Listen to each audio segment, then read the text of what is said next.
बिस्मिल्लाहिर्रहमानिर्रहीम। कि आज हम स्टार्ट करेंगे इंट्रोडक्शन टू क्वांटम मैकेनिक्स। तो इसमें सबसे पहले हम जो है वो स्टर्न गेरलच एक्सपेरिमेंट जो है उसके बारे में पढ़ेंगे कि स्टर्न गेरलच एक्सपेरिमेंट क्या है। स्टर्न गेरलच एक्सपेरिमेंट जो है वो 1922 में ऑटो स्टर्न और वाल्टर गेरलच ने परफॉर्म किया। किस चीज के लिए? उन्होंने बहुत समरफेल्ड मॉडल जो है जो कि हमारे पास किस चीज के बारे में था, जो कि हमें बताता था direction of angular momentum is quantized. तो उसने बताया हमें बहुत समरफेल्ड मॉडल ने कि डायरेक्शन जो है एंगुलर मोमेंटम की वो क्वांटाइज्ड होती है। उसको जो है वो सेटिस्फाई करने के लिए हम जो है वो स्टर्न गेरलच एक्सपेरिमेंट जो है वो पढ़ेंगे आज। तो स्टर्न गेरलच एक्सपेरिमेंट में हमारे पास तीन जो है वो पार्ट्स हैं इसके जी। सबसे पहले हमारे पास जो है वो ओवन होता है, उसके बाद हमारे पास नॉन यूनिफॉर्म मैग्नेटिक फील्ड होती है, फिर हमारे पास की डिटेक्टर्स होते हैं। और इसमें होता क्या है, इसमें हम सिल्वर के जो एटम्स हैं उनकी जो है वो एंगुलर स्पिन जो है वो एंगुलर मोमेंटम जो है वो चेक करते हैं। अब इसमें होता क्या है, सबसे पहले हमारे पास ओवन है जिसमें हमारे पास जो है वो सिल्वर के कुछ एटम्स मौजूद हैं। अब ओवन में क्या होता है कि सिल्वर के जो एटम्स जैसे ही हम हीट अप करते हैं तो वो मेल्ट होते हैं, लिक्विड बन जाते हैं। उसके बाद और ज्यादा मेल्ट करने पे वो एवेपोरेट हो जाती हैं। एवेपोरेट होने पे एक स्मॉल विंडो आपको नजर आ रही है, यहाँ पे एक स्मॉल विंडो है जिसमें से उसके पार्टिकल्स जो हैं निकलते हैं और इस विंडो से जो है वो ट्रेवल करते हैं। और यहाँ पे आप जो है एक्सिस आपको बता दूं कि ये हमारा जो है वो z एक्सिस है, ये हमारा y एक्सिस और ये x एक्सिस है। In the direction of y axis जो है हमारे पार्टिकल्स जो है वो हमारे सिल्वर एटम्स के वो ट्रेवल करते हैं। और ये हमारे पास कैलोरीमीटर है, क्या है जी? कैलोरीमीटर। इसका काम क्या है जी? इसका काम ये है कि हमारे आने वाले जो सिलिकॉन और सिल्वर एटम्स हैं उनको जो है वो अलाइन करना, एक स्ट्रेट लाइन में जो है वो उनको चलाना, मूव करना। अब उसके बाद हमारे पास थर्ड पार्ट है हमारे पास नॉन यूनिफॉर्म मैग्नेटिक फील्ड। अब नॉन यूनिफॉर्म या इनहोमोजेनियस मैग्नेटिक फील्ड हम कैसे क्रिएट करते हैं? हम एक साइड पे नॉर्थ पोल ले लेते हैं with the shape of cone rocket, और हमारे पास साउथ पोल जो है वो हम प्लेन लेते हैं। इसका क्या फायदा होता है?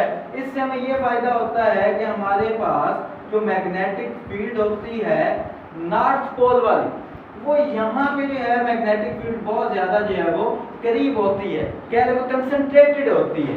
और यहाँ पे मैग्नेटिक फील्ड हमारे पास जो है वो वीक होती है इसके निस्बत। इसलिए हम जो है वो इनहोमोजेनियस या नॉन यूनिफॉर्म जो है वो मैग्नेटिक फील्ड लेते हैं, ठीक है जी। उसके बाद अब वो जब मैग्नेटिक फील्ड में से गुजरते हैं हमारे पास पार्टिकल्स, तो वो दो डायरेक्शन में जो है वो ट्रेवल कर जाते हैं। एक जो है वो अपवर्ड चला गया, एक डाउनवर्ड आ गया। अब ऐसा क्यों हुआ? ऐसा इसलिए हुआ after passing through this non uniform magnetic field our particles is which is of two spins. हमारे पास दो स्पिन के पार्टिकल्स हैं, तो इसलिए वो हाफ जो है वो नीचे चले जाते हैं और हाफ जो है वो ऊपर चले जाते हैं अपवर्ड डायरेक्शन में। और डिटेक्टर पे हमारे पास जो वो जाके डिफरेंट डायरेक्शन पे जो है वो स्ट्राइक करते हैं। अब उसके लिए हमारे पास जो पोटेंशियल एनर्जी होती है इन सिल्वर के एटम्स की, वो हमारे पास माइनस म्यू डॉट बी के इक्वल होती है, ठीक है। और हमारे पास जो फोर्स लग रही है, अब फोर्स कौन सी है कि हमारे पास जो मैग्नेटिक फोर्स इस पे लग रही है इन पार्टिकल्स पे due to this non uniform magnetic field, वो हमारे पास होगी F is equal to del into mu dot B.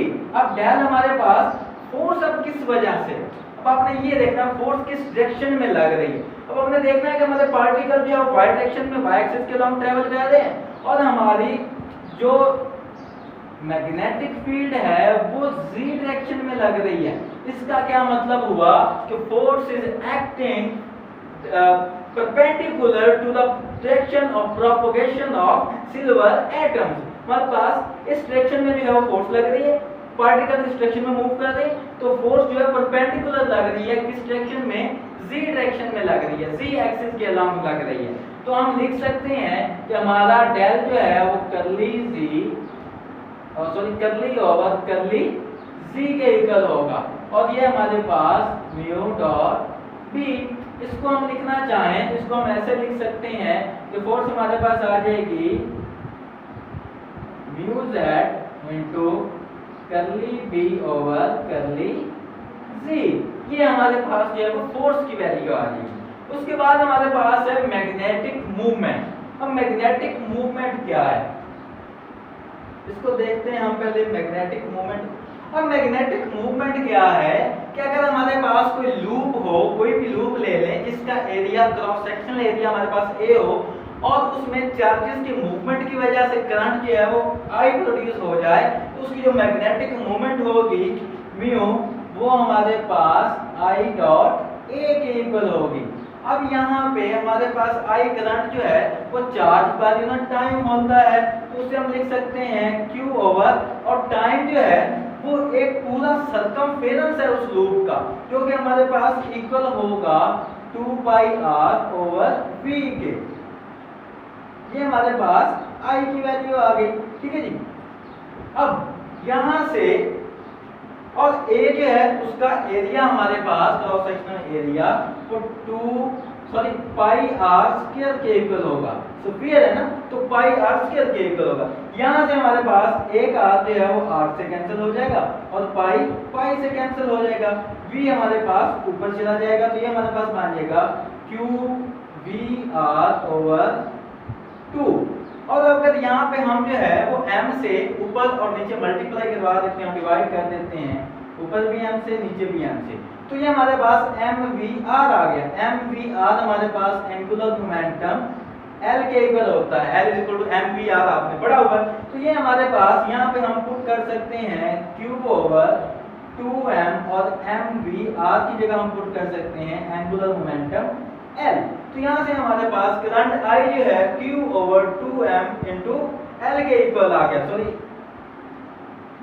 ये हमारे पास जो है magnetic movement Q over 2m into L। ये मैग्नेटिक मूवमेंट कौन सा है L, जब एंगुलर मोमेंटम है हमारे पास। अब एक और बात यहाँ पे आपने देखी तो यहाँ पे अगर हमारे पास जो है वो स्पिन मोमेंटम हो, क्योंकि हमारे पास स्पिन मोमेंटम भी मौजूद होता है किसी भी एटम के अंदर उसके चार्जेस की स्पिन मोशन की वजह से, तब हम जो उसकी स्पिन एंगुलर मूवमेंट जो है वो भी फाइंड आउट कर सकते हैं जो कि हमारे पास इक्वल होगा mu equal to g Q over 2m into S, spin के इक्वल, ठीक है जी। ये म्यू L ये म्यू S, जी हमारे पास कांस्टेंट है और Q ओवर 2m जो है हमारे पास उसकी वैल्यू है और S जो है वो स्पिन मोमेंटम को शो कर रहा है। इसके बाद अगर आप जो है वो किसी भी हमारे पास सिल्वर एटम है तो सिल्वर एटम के लिए अगर हम फाइंड करना चाहें तो उसकी आउटर मोस्ट शेल 5s में एक इलेक्ट्रॉन होता है, तो उसके लिए अगर हम फाइंड करना चाहें तो ये हमारे पास क्या आ जाएगा, ये हमारे पास आ जाएगा माइनस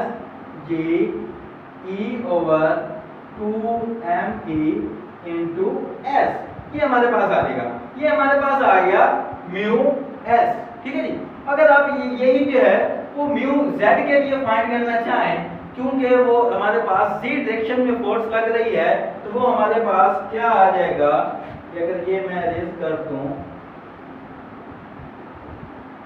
तो वो हमारे पास आ जाएगा G mu Z is equal to minus G E over 2me into S.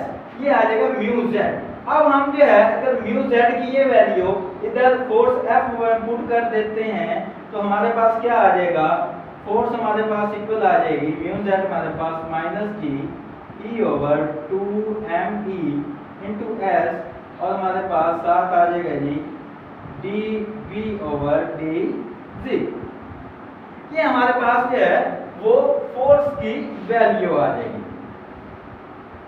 अब जो है हमारे पास फोर्स की वैल्यू आ गई। अब यहाँ से हमें पता है कि हमारी जो एस स्पिन मोमेंट है उसकी वो हमारे पास इक्वल होगी minus plus minus H cut over 2 के। अब वो कैसे हमें पता चला, वो ऐसे पता चला कि हमारे पास जो ये स्टर्न गैर्लक एक्सपेरिमेंट है इससे हाफ स्पिन सिस्टम आया।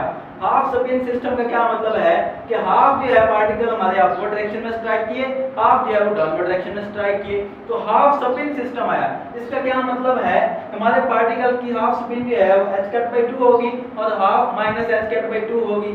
तो यहाँ से हमारे पास जो स्पिन, एक स्पिन उसकी प्लस h कट ओवर 2 और एक स्पिन जो है माइनस h कट ओवर 2। यहाँ पे h कट जो है हमारे पास प्लांक्स कांस्टेंट है, तो इस तरह से उसकी स्पिन हम बता सकते हैं जो कि यहाँ पे कांस्टेंट है, कांस्टेंट वैल्यू है। तो हम कह सकते हैं कि हमारे पास जो स्पिन एंगुलर मोमेंटम है वो क्वांटाइज्ड है। तो हमारे पास जो समरफील्ड मॉडल था, बोहर समरफील्ड मॉडल, वो सेटिस्फाई हो गया कि हमारी जो एंगुलर मोमेंटम है उसकी डायरेक्शन जो है वो क्वांटाइज्ड है, प्लस h कट बाई 2 और माइनस h कट बाई। जो हमने जो है वो प्रूव करना था कि हमारे पास जो है वो स्टर्न गेर्लक एक्सपेरिमेंट से कि हमारे पास जो डायरेक्शन है एंगुलर मोमेंटम की वो क्वांटाइज्ड है। ठीक है जी, तो यहाँ से हमें पता चल गया कि उसकी डायरेक्शन जो है हमारे पास क्वांटाइज्ड है।